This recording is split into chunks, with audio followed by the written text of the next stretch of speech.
Bien, hoy vamos a hacer un breve resumen de las postulaciones de Marx y de Engels, sobre todo en El Capital y en el Manifiesto Comunista. Lo primero que tenemos que entender es que antes de Karl Marx y de Engels ya existían teorías socialistas. Ellos no crean el socialismo, ellos crean algo llamado socialismo científico, lo cual para ellos era un socialismo basado en ciencia. Marx y Engels decían que todos los socialistas anteriores habían creado utopías fantasiosas que no eran realistas. Entonces Marx y Engels dicen, vamos a crear algo que realmente funcione, algo basado en ciencia. Marx y Engels hacen el Manifiesto Comunista, hacen El Capital. El primer tomo del Capital lo escribe casi completamente Marx. Engels es el editor, termina de agregar algunos detalles y algunas correcciones, pero el tomo 2 y el tomo 3 del Capital fueron escritos en parte por Marx, y Engels es quien los termina. Marx prácticamente no logra terminar ni el tomo 2 ni el tomo 3 del Capital. Entonces, realmente Engels es quien más aporta en el tomo 2 y en el tomo 3 del Capital en cuanto a escritura. Pero, en teoría, está totalmente basado en las ideas de Marx que plantea en el tomo 1 del Capital y en otros escritos que tenía Marx. Entonces, Engels trata de terminar estos dos tomos basados completamente, según él, en lo que Marx estaba planteando. Por otro lado, el Manifiesto Comunista fue escrito por ambos autores, tanto por Marx como Engels. Hay que entender también que Engels había escrito otras obras, muchas otras, y siguió escribiendo más obras posterior a esto. Bien, ahora vamos a entender qué es el socialismo científico que crean Marx y Engels. Para ellos era necesario tener algo basado en ciencia que pudiera determinar el futuro de la humanidad y que pudiera determinar el socialismo real, el socialismo verdadero, el socialismo que se puede aplicar. Entonces ellos basan dos conceptos, uno llamado materialismo histórico y uno llamado materialismo dialéctico, hasta cierto punto en la dialéctica de Hegel. Hegel era un filósofo alemán que había planteado la dialéctica hegeliana. Antes de él hubieron otros planteamientos de dialéctica, pero la dialéctica de Hegel en ese momento planteaba lo siguiente, que todo lo que vivimos, toda la historia, está basada en lo siguiente, en que primero hay una tesis, lo cual es una idea original. Por ejemplo, que todos los pájaros vuelan. Luego viene una antítesis, que es una idea contraria a esta idea. No todos los pájaros vuelan. Hay pájaros que no vuelan. Pum, aquí está. Y luego viene una síntesis. La síntesis es tomar ambas ideas y crear una nueva. La síntesis sería, ok, hay pájaros que vuelan y hay pájaros que no vuelan. Luego esta síntesis, que es la tercera etapa, donde tomó las dos anteriores, una original, contraria, y lo mejor de ambas, por decirlo de alguna forma, o una nueva idea basada en ambas. Luego esta se convierte en la primera, se convierte en una tesis. Luego viene una antítesis y luego una síntesis. Para Hegel, todo estaba basado en eso, toda la historia. Entonces Marx y Engels dicen, oye, suena lógico, pero en realidad las condiciones materiales determinan la historia, no el pensamiento. Entonces, eso es el principal cambio. Ellos dicen, mira, tus condiciones materiales predeterminan lo que se crea en la historia. Entonces, para Marx y Engels, esta terminología de materialismo histórico, las condiciones materiales que dan la historia, materialismo dialéctico, primero vienen unas condiciones materiales que predisponen a otras, contrarias, y luego predisponen a otras, es la explicación científica, según Marx y Engels, de por qué el comunismo es inevitable. Ellos decían que no hay forma de evitar el comunismo. Ellos decían que el capitalismo está condenado a ser la propia herramienta de autodestrucción de él mismo. Es decir, el capitalismo se autodestruye. ¿Por qué? Porque para Marx y Engels, los medios de producción, los dueños de estos medios de producción, que en este caso son los opresores, tienden a oprimir a la clase proletaria. El proletariado para Marx y Engels es el obrero, el trabajador. Entonces ellos plantean también que siempre hay una lucha histórica de clases sociales. En este caso, en el capitalismo, es el dueño del medio de producción contra el proletariado, contra el trabajador. Entonces, el dueño del medio de producción lo oprime y va acumulando más riquezas. El único que acumula riquezas es el dueño del medio de producción. Entonces, se queda con mucha riqueza y llega un momento en el que la propiedad privada impide la producción. La producción, se supone, para Marx y Engels, es la base del capitalismo.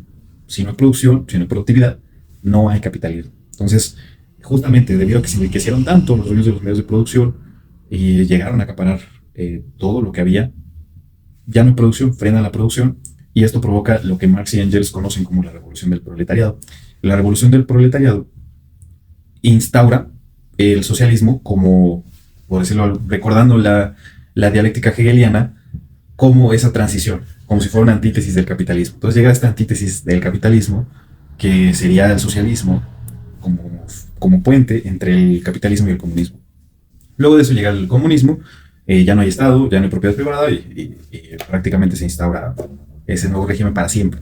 Esa nueva ideología y esa nueva estructura socioeconómica y política para siempre. O sea, ya no hay Estado, ya no tiene que haber política, entonces se desintegra esa parte. Eh, ¿Cuál es el problema aquí? Históricamente, esta predicción que tenían Marx y Engels nunca sucedió. Y hay que tener en cuenta eso, es una predicción. Es una predicción, es un libro predictivo, ¿vale? No es algo 100% comprobable que puedas decir esto va a suceder sí o sí. Es algo que ellos postularon. Para ellos era seguro, pero en la vida real no hay nada que lo garantice. Todo lo contrario. Muchos autores han identificado un montón de incongruencias y un montón de problemas que pudieron haber en las teorías marxistas y las teorías comunistas. Históricamente también lo podemos ver. No se cumplieron las teorías de Marx, por ejemplo. Los países más industrializados, como Alemania e Inglaterra, no tuvieron revolución proletaria. ¿Quiénes la tuvieron? La tuvo Rusia, la tuvo Cuba. Esos dos países eran los menos industrializados de la época. ¿Qué sucedía después del socialismo? Venía el comunismo. Jamás vino el comunismo real ni en la URSS, ni en Cuba. Todo lo contrario. La URSS en el 92 se desintegra y dice, ¿saben qué? El socialismo no funciona, vamos a volver al capitalismo. Tenemos otro ejemplo histórico. Alemania, después de la Segunda Guerra Mundial, se reparte en dos. Una parte era el bloque comunista, que se lo queda a la URSS. Otra parte era el bloque capitalista. Todos los del bloque capitalista vivían mejor. Todos los del bloque comunista vivían peor. Del bloque comunista se querían ir al bloque capitalista. Se tuvo que crear un muro para que no pudieran escapar del bloque comunista. En el 89 cae ese muro. Fue un acontecimiento histórico que muestra cómo el comunismo o estas teorías comunistas, porque nunca hubo comunismo real, estas teorías comunistas provocaban que hubiera peor calidad de vida, provocaban que hubiera sufrimiento, provocaban que hubiera hambruna, mientras que el capitalismo provocaba todo lo contrario, provocaba progreso, estabilidad. Y para Marx era imposible que de socialismo regresaras a capitalismo, era imposible. De socialismo tenías que llegar a comunismo. Entonces hay que entender que esa fueron grandes ejemplos históricos de cómo no se cumplieron las teorías marxistas y cómo lo que Marx plantea es solo eso, son teorías predictivas, pero aunque él dice que están basadas en ciencia, realmente se ha comprobado que no funcionan y hay muchos autores que comprueban cómo y por qué no son realistas las teorías marxistas, sobre todo la del comunismo. Hay otras interesantes, como la lucha de clases sociales y demás, que podríamos decir que Marx hasta cierto punto acertó en muchas teorías, pero en cuanto al comunismo y al materialismo histórico y demás, podemos decir que se ha visto muchas veces cómo ha fallado hasta cierto punto. De hecho, no hasta cierto punto, siempre ha fallado. Países como Cuba cuando era capitalista, era una de las principales economías del mundo. Países como Venezuela, antes del socialismo, también era uno de los países más ricos del mundo. Muchas personas de otros países se iban a Venezuela y a Cuba. Llega el comunismo y todo lo contrario. También podemos ver ese mismo ejemplo de Alemania, lo podemos ver en la vida real. De los países comunistas o socialistas, dentro de socialistas, se van a otros países capitalistas, sobre todo a Estados Unidos. De Venezuela, de Cuba, se van a Estados Unidos. De Corea del Norte se van a Corea del Sur. Pero nunca pasa lo contrario. O sea, es raro ver que alguien de Estados Unidos quiere irse a Cuba o se quiere ir a Venezuela. Entonces, lo mismo que pasó en Alemania pues, ha sucedido en el resto del mundo. El comunismo ha provocado... El comunismo no como tal, porque nunca se llegó a esa etapa comunista. Más bien la ideología comunista ha provocado mucha hambruna, ha provocado mucho sufrimiento, ha provocado mala calidad de vida para muchas personas y ha provocado que se instauren regímenes totalitarios, socialistas. Repito, eso no es el comunismo. El comunismo como tal no provocó eso, porque el comunismo no existe, nunca lo hemos visto. Fueron las teorías comunistas las que llevaron a los intentos de regímenes socialistas que se convirtieron en totalitarios y que perdieron completamente las ideologías originales. Entonces, fueron las ideologías comunistas las que provocaron esto, no el comunismo, ¿vale? El comunismo como tal jamás llegó, jamás ha existido. No podemos hacerle la culpa a algo que nunca hemos visto. A lo que sí podemos responsabilizar es a las teorías. Las teorías comunistas provocaron esto, provocaron que haya mucha crisis, provocaron que haya mucha hambruna. Eso sí, sin duda, han provocado muchas desgracias en la humanidad. De eso no podemos tener ninguna duda. Y bueno, básicamente este es el resumen de el comunismo, un poquito de Marx, Engels, cómo ha operado el comunismo, las teorías comunistas más bien, a lo largo de la historia. Y si te interesa este tema, te invito a suscribirte. Vamos a estar platicando más sobre filosofía, sobre historia, sobre cómo puedes mejorar tu calidad de vida con corrientes filosóficas y demás. Temas fitness, temas muy interesantes. Entonces te invito a suscribirte al canal si aún no estás suscrito. Y si te gustó el video, dale like. También activa la campanita para que no te pierdas las recomendaciones.